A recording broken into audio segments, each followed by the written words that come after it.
Good evening. Tonight we're reading Alice's Adventures in Wonderland by Lewis Carroll. Chapter 8, The Queen's Croquet Ground. A large rose tree stood near the entrance of the garden.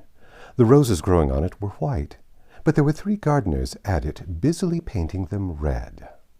Alice thought this a very curious thing, and she went nearer to watch them. And, just as she came up to them, she heard one of them say, "Look out now, 5. Don't go splashing paint over me like that." "I couldn't help it," said 5 in a sulky tone. 7 jogged my elbow." On which 7 looked up and said, "That's right, 5. Always lay the blame on others." "You'd better not talk," said 5. "I heard the Queen only yesterday say you deserve to be beheaded." "What for?" said the one who had spoken first. "That's none of your business, too," said 7. "Yes, it is his business," said 5, "and I'll tell him, for it was bringing the cooked tulip roots instead of onions." 7 flung down his brush and had just begun, "Well, if all of the unjust things," when his eyes chanced to fall upon Alice as she stood watching them, and he checked himself suddenly. The others looked round also, and all of them bowed low. "Would you tell me, please," said Alice, a little timidly, "why you are painting those roses?" 5 and 7 said nothing, but looked at 2. 2 began in a low voice. "Why, the fact is, you see, miss, this here ought to have been a red rose tree, and we put a white one in by mistake. And if the Queen was to find out, we should all have our heads cut off, you know. So you see, miss, we're doing our best afore she comes to." At this moment, 5, who had been anxiously looking across the garden, called out, "The Queen! The Queen!" And all 3 gardeners instantly threw themselves flat upon their faces. There was a sound of many footsteps, and Alice looked round, eager to see the Queen. First came 10 soldiers carrying clubs. They were all shaped like the 3 gardeners, oblong and flat, with their hands and feet at the corners. Next came 10 courtiers. These were all ornamented all over with diamonds, and walked 2 and 2, as the soldiers did.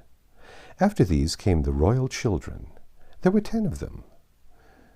And the little dears came jumping merrily along, hand in couples. They were all ornamented with hearts. Next came the guests, mostly kings and queens, and among them Alice recognized the White Rabbit. It was talking in a hurried, nervous manner, smiling at everything that was said, and went by without noticing her.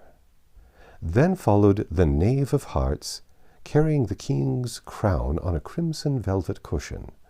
And last of all this grand procession came the King and the Queen of Hearts. Alice was rather doubtful whether she ought not to lie down on her face like the 3 gardeners, but she could not remember ever having heard of such a rule at processions. And besides, what would be the use of a procession, thought she, if people had all to lie down on their faces so that they couldn't see it? So she stood where she was and waited. When the procession came opposite to Alice, they all stopped and looked at her, and the Queen said severely, "Who is this?" She said it to the Knave of Hearts, who only bowed and smiled in reply. "Idiot!" said the Queen, tossing her head impatiently and turning to Alice. She went on, "What is your name, child?" "My name is Alice, so please your Majesty," said Alice very politely.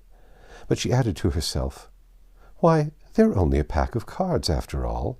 I needn't be afraid of them." "And who are these?" said the Queen, pointing to the 3 gardeners who were lying round the rose tree, for, you see, they were lying on their faces, and the pattern on their backs was the same as the rest of the pack. She could not tell whether they were gardeners, or soldiers, or courtiers, or 3 of her own children. "How should I know?" said Alice, surprised at her own courage. "It's no business of mine." The queen turned crimson with fury, and, after glaring at her for a moment like a wild beast, began screaming, "Off with her head! Off with—" "Nonsense," said Alice, very loudly and decidedly, and the queen was silent. The king laid his hand upon her arm and timidly said, "Consider, my dear, she is only a child." The queen turned angrily away from him and said to the knave, "Turn them over." The knave did so very carefully with one foot. "Get up," said the queen in a loud, shrill voice, and the 3 gardeners instantly jumped up and began bowing to the king, the queen, and the royal children, and everybody else. "Leave off that!" screamed the queen. "You make me giddy." And then, turning to the rose tree, she went on, "What have you been doing here?" "May it please your majesty," said two in a very humble tone, going down on one knee as he spoke, "we were trying—" "I see," said the queen, who had meanwhile been examining the roses. "Off with their heads!" And the procession moved on, 3 of the soldiers remaining behind to execute the unfortunate gardeners, who ran to Alice for protection. "You shan't be beheaded," said Alice, and she put them into a large flower pot that stood nearby. The 3 soldiers wandered about for a minute or two, looking for them, and then quietly marched off after the others. "Are their heads off?" shouted the queen. "Their heads are gone, if it please your majesty," the soldier shouted in reply. "That's right," shouted the queen. "Can you play croquet?" The soldiers were silent and looked at Alice, as the question was evidently meant for her. "Yes," shouted Alice. "Come on, then," roared the queen, and Alice joined the procession, wondering very much what would happen next. It's a very fine day," said a timid voice at her side. She was walking by the White Rabbit, who was peeping anxiously into her face. "Very," said Alice. "Where's the Duchess?" "Hush, hush," said the rabbit in a low, hurried tone. He looked anxiously over his shoulder as he spoke, and then raised himself upon tiptoe, putting his mouth close to her ear, and whispered, "She's under sentence of execution." "What for?" said Alice. "Did you say, 'what a pity'?" the rabbit asked. "No, I didn't," said Alice. "I don't think it's a pity at all. I said, 'what for?'" "She boxed the queen's ears," the rabbit began. Alice gave a little scream of laughter. "Oh, hush!" the rabbit whispered in a frightened tone. "The queen will hear you. You see, she came rather late, and the queen said—" "Get to your places!" shouted the queen in a voice of thunder, and people began running about in all directions, tumbling up against each other. However, they got settled down in a minute or two, and the game began. Alice thought she had never seen such a curious croquet ground in her life. It was all ridges and furrows. The croquet balls were live hedgehogs, and the mallets live flamingos, and the soldiers had to double themselves up and stand on their hands and feet to make the arches. The chief difficulty, Alice found at first, was in managing her flamingo. She succeeded in getting its body tucked away, comfortably enough under her arm, with its legs hanging down, but generally just as she had gotten its neck nicely straightened out and was going to give the hedgehog a blow with its head, it would twist itself round and look up in her face with such a puzzled expression that she could not help bursting out laughing. And when she had got its head down and was going to begin again, it was very provoking to find that the hedgehog had unrolled itself and was in the act of crawling away. Besides all this, there was generally a ridge or a furrow in the way wherever she wanted to send the hedgehog to, and as the doubled-up soldiers were always getting up and walking off to other parts of the ground, Alice soon came to the conclusion that it was a very difficult game indeed. The players all played at once, without waiting for turns, quarrelling all the while, and fighting for the hedgehogs, and in a very short time the queen was in a furious passion, and went stamping about and shouting, "Off with his head," or "Off with her head," about once a minute. Alice began to feel very uneasy. To be sure, she had not yet had any dispute with the queen, but she knew that it might happen any minute. And then, thought she, what would become of me? They're dreadfully fond of beheading people here. The great wonder is that there's anyone left alive. She was looking about for some way of escape and wondering whether she could get away without being seen, when she noticed a curious appearance in the air.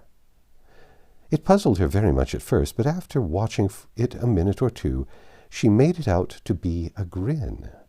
And she said to herself, "It's the Cheshire Cat. Now I shall have somebody to talk to." "How are you getting on?" said the cat as soon as there was a mouth enough for it to speak with. Alice waited till the eyes appeared and then nodded. It's no use speaking to it, she thought, till its ears have come, or at least one of them. In another minute the whole head appeared, and then Alice put down her flamingo and began to account the game, feeling very glad she had someone to listen to her. The cat seemed to think that there was enough of it now in sight that no more of it appeared. "I don't think they play fairly at all," Alice began, in a rather complaining tone. "And they all quarrel so dreadfully one can't hear oneself speak, and they don't seem to have any rules in particular. At least, if there are, nobody attends them. And you've no idea how confusing it is, all the things being alive. For instance, there's the arch I've got to go through next, walking about the other end of the ground. And I should have croqueted the queen's hedgehog just now, only it ran away when it saw mine coming."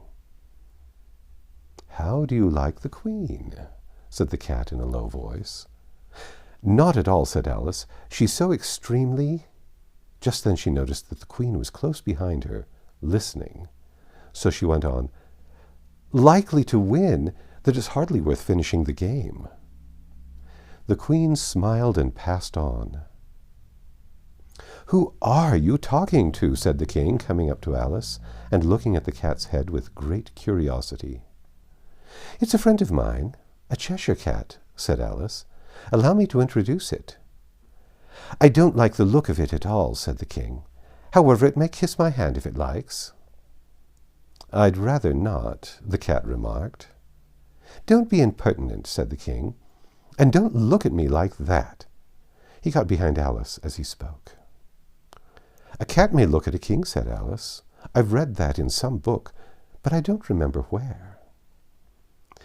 "Well, it must be removed," said the king very decidedly, and he called to the queen, who was passing at the moment, "My dear, I wish you would have this cat removed."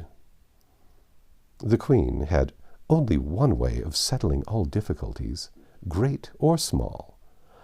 "Off with his head," she said without even looking round. "I'll fetch the executioner myself," said the king eagerly, as he hurried off. Alice thought she might as well go back and see how the game was going on, as she heard the queen's voice in the distance, screaming with passion. She had already heard her sentence 3 of the players to be executed for having missed their turns, and she did not like the look of things at all, as the game was in such confusion that she never knew whether it was her turn or not. She went right off in search of her hedgehog. The hedgehog was engaged in a fight with another hedgehog, which seemed to Alice an excellent opportunity for croqueting one of them with the other. The only difficulty was that her flamingo was gone across the other side of the garden, where Alice could see it trying in a helpless sort of way to fly up into a tree. By the time she had caught the flamingo and brought it back, the fight was over, and both the hedgehogs were out of sight. "But it doesn't matter much," thought Alice, "as all the arches are gone from this side of the ground." So she tucked it away under her arm, that it might not escape again, and went back to have a little more conversation with her friend. When she got back to the Cheshire Cat, she was surprised to find quite a large crowd collected round it. There was a dispute going on between the executioner, the king, and the queen, who were all talking at once, while all the rest were silent and looked very uncomfortable. The moment Alice appeared, she was appealed to by all 3 to settle the question, and they repeated their arguments to her, though, as they all spoke at once, she found it very hard to make out exactly what they said. The executioner's argument was that you couldn't cut off a head unless there was a body to cut it off from, that he had never had to do such a thing before, and that he wasn't going to begin at his time of life. The king's argument was that anything that had a head could be beheaded, and that you weren't to talk nonsense. The queen's argument was that if something wasn't done about it in less than no time, she'd have everybody executed all round. It was this last remark that had made the whole party look so grave and anxious. Alice could think of nothing else to say but, "It belongs to the Duchess. You'd better ask her about it." "She's in prison," the queen said to the executioner. "Fetch her here." And the executioner went off like an arrow.